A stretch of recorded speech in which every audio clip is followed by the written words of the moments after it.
Doctor Jinto John, ഈ അന്വേഷണ report വന്നാലും ഇനി സ്പെഷ്യൽ ഇൻവെസ്റ്റിഗേഷൻ ടീമിന്റെ പരിശോധനകൾ നടക്കുമ്പോഴും എൻഫോഴ്സ്മെന്റ് ഡയറക്ടറേറ്റിലെ സാമ്പത്തിക കാര്യങ്ങളെക്കുറിച്ചുള്ള പരിശോധനകൾക്ക് എത്തുമ്പോഴും ഒക്കെ സംസ്ഥാന സർക്കാരിനും ദേവസ്വം ബോർഡിനും ദേവസ്വം വകുപ്പ് മന്ത്രിക്കും ഒക്കെ ഒറ്റ നിലപാടേ ഉള്ളൂ. ഞങ്ങൾ നേരത്തെ പറഞ്ഞിട്ടുണ്ടല്ലോ, മുഴുവൻ കാര്യങ്ങളും പുറത്തു വരട്ടെ. ഇതിൽ തട്ടിപ്പുകാരുണ്ടെങ്കിൽ, ഉദ്യോഗസ്ഥരാണെങ്കിലും അതല്ല ആരാണെങ്കിലും, അവരൊക്കെ ജയിലിൽ പോകട്ടെ, അവരെല്ലാം പിടിക്കപ്പെടട്ടെ, അതിന് മതിയായ രീതിയിലുള്ള അന്വേഷണം നടക്കുന്നുണ്ട് എന്നാണ്.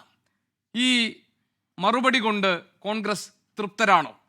ഇതിൽ മറുപടി പറയേണ്ടതും ഇതിൽ സ്ഥാനമൊഴിയേണ്ടതും ഈ ദേവസ്വം വകുപ്പ് മന്ത്രി അടക്കമുള്ളവരാണ് എന്നാണല്ലോ നിങ്ങൾ ഇപ്പോഴും ആവശ്യപ്പെടുന്നത്.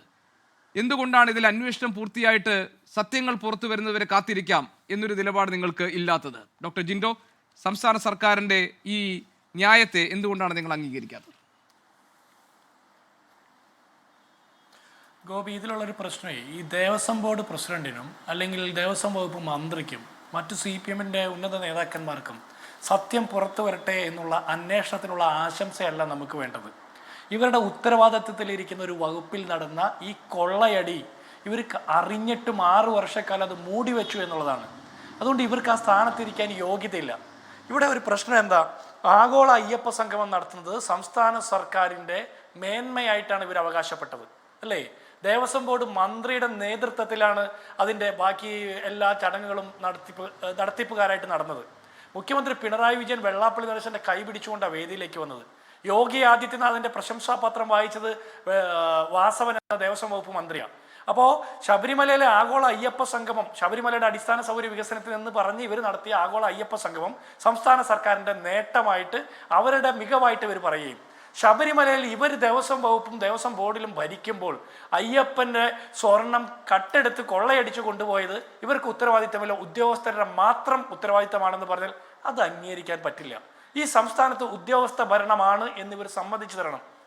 ഇപ്പോൾ ആരോഗ്യവകുപ്പിൻ്റെ വീഴ്ച കൊണ്ട് എന്തെങ്കിലും സംഭവിച്ചാൽ ആ സംഭവിക്കുന്ന മുഴുവൻ ഉദ്യോഗസ്ഥരുടെ ഉത്തരവാദിത്തമാണ്. ആരോഗ്യമന്ത്രിക്ക് ഒരു ഉത്തരവാദിത്തമില്ല. ആഭ്യന്തര വകുപ്പിൽ പോലീസുകാർ എന്ത് നരവേട്ട നടത്തിയാലും മന്ത്രിക്ക് ഒരു ഉത്തരവാദിത്തമില്ല. പിന്നെ എന്തിനാണ് നമ്മൾക്ക് മന്ത്രിമാർ? എന്തിനാണ് രാഷ്ട്രീയ നേതൃത്വം? എന്തിനാണ് ഭരണ നേതൃത്വം? ഉദ്യോഗസ്ഥർ മാത്രമാണ് ഇതൊക്കെ ചെയ്തതെങ്കിൽ ഈ ദേവസ്വം വകുപ്പ് മന്ത്രിക്ക് ഒരു നിമിഷം പോലും ആ സ്ഥാനത്തിരിക്കാൻ യോഗ്യതയുണ്ടോ? ദേവസ്വം ബോർഡ് പ്രസിഡന്റിന് ആ സ്ഥാനത്തിരിക്കാൻ യോഗ്യതയുണ്ടോ?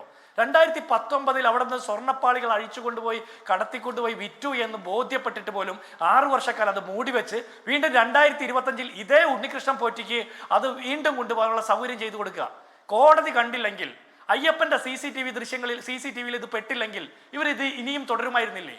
മറ്റൊരു സർക്കാർ വരുമ്പോൾ ആ സർക്കാരിന്റെ കാലത്താണ് ഇത് പുറത്തു വരുന്നെങ്കിൽ ഇതിന്റെ മുഴുവൻ ഉത്തരവാദിത്വവും പാപഭാരവും അവരുടെ ചുമലിൽ കെട്ടിവെക്കാൻ ശ്രമിക്കുമായിരുന്നില്ലേ? അതുകൊണ്ടാണ് ഇത് 2019 നടന്ന കുറ്റകൃത്യമാണെങ്കിലും ഇത് 6 വർഷക്കാലം അറിഞ്ഞിട്ടും മൂടിവെച്ച, വിജിലൻസ് റിപ്പോർട്ട് അടക്കം മൂടിവെച്ച് ഇത്രയും കാലം ഈ അമ്പലക്കള്ളന്മാരെ സംരക്ഷിച്ച ഉത്തരവാദിത്വത്തിൽ നിന്ന് നിലവിലെ ദേവസ്വം ബോർഡ് പ്രസിഡന്റിനോ നിലവിലെ ദേവസ്വം ബോർഡ് വകുപ്പ് മന്ത്രിക്കോ ഒഴിഞ്ഞു മാറാൻ സാധിക്കില്ല.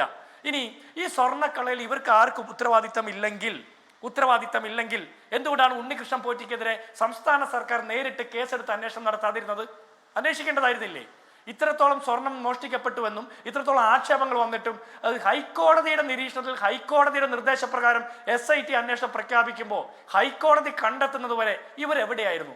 ഇവർക്കിതിനുള്ള സാഹചര്യമില്ലെങ്കിൽ, ഇവർക്കിതിനുള്ള കഴിവില്ലെങ്കിൽ ഒരു കാര്യം നമുക്ക് മനസ്സിലാക്കാം ഗോപി, ഈ അമ്പലക്കള്ളന്മാർ വെറും ആളുകളല്ല. അത് ഉണ്ണികൃഷ്ണൻ പോറ്റിയിൽ ഒതുങ്ങുന്നതല്ല, അത് ദേവസ്വം ബോർഡ് പ്രസിഡന്റിൽ മാത്രം ഒതുങ്ങുന്നതല്ല. അതിനപ്പുറത്ത് അതിന് മുകളിലുള്ള രാഷ്ട്രീയ നേതൃത്വത്തിന് പൂർണ്ണ പിന്തുണയും അറിവുമുള്ള എന്ന കാര്യത്തിൽ സംശയം വേണ്ട.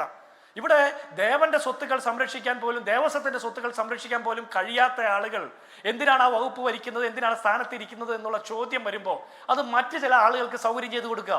ദേവസ്വം ബോർഡ് എന്ന് പറഞ്ഞൊരു ബോർഡേ വേണ്ട, അത് മറ്റു ചില ആളുകളെ ഏൽപ്പിച്ചു കൊടുക്കണം എന്നുള്ള ഒരു നരേറ്റീവിലേക്ക് പോവുക.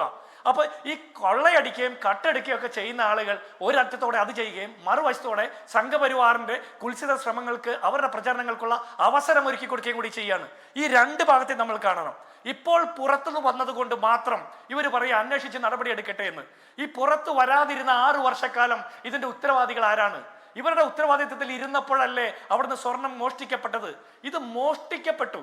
ഇനി അതിനപ്പുറത്ത് തിരുവിതാംകൂർ ദേവസ്വം ബോർഡിൻ്റെ മാനുവൽ അനുസരിച്ചിട്ടും അല്ലെങ്കിൽ റിലീജിയസ് ആക്ട് അനുസരിച്ചിട്ടുമുള്ള കണ്ടീഷൻസിൻ്റെയും അതിൻ്റെ റെഗുലേഷൻസിനും ഒക്കെ വിരുദ്ധമായിട്ട്, മാർഗനിർദ്ദേശങ്ങൾക്ക് വിരുദ്ധമായിട്ട് ഇതെല്ലാം പുറത്തേക്ക് കൊണ്ടുപോകാനുള്ള നയ തീരുമാനം എടുത്തത് ആരാണ്? അതിൻ്റെ ഉത്തരവാദികൾ ആരാണ്? അപ്പോൾ വാസു അടക്കം പത്മകുമാർ അടക്കമുള്ള മുഴുവൻ ദേവസ്വം ബോർഡ് പ്രസിഡന്റുമാരും ഇതിന്റെ അന്വേഷണ പരിധിയിൽ വരണം, പ്രതി ചേർക്കപ്പെടണം. ഇവരാരും കണ്ടില്ല എന്ന് പറഞ്ഞാൽ ഈ കട്ട മുതലിന്റെ വിഹിതത്തിൽ നിന്ന് അല്പം സ്വർണം ബാക്കിയുണ്ട്, അതിൽ നിന്ന് കല്യാണം നടത്തി കൊടുത്താലോ എന്ന് ആലോചിക്കാൻ വേണ്ടിയിട്ട് ഇമെയിൽ സന്ദേശം അയച്ചിട്ട് അത് അറിഞ്ഞിട്ട് പോലും ഇത് ഏത് സ്വർണം, ആരുടെ സ്വർണം എന്നുള്ള സംശയം പോലും ഇവർക്കില്ലെങ്കിൽ ഇവർക്ക് ഈ കട്ട മുതലിൽ ലോകത്തെവിടെയായാലും ഏത് സമയത്തും 24 വാർത്തകളും ഓഗ്മെന്റഡ് റിയാലിറ്റി പാക്കേജുകളും എക്സ്പ്ലെയിനറുകളും വിശദമായി കാണാൻ ഞങ്ങളുടെ യൂട്യൂബ് ചാനൽ നിങ്ങൾക്ക് സബ്സ്ക്രൈബ് ചെയ്യാം.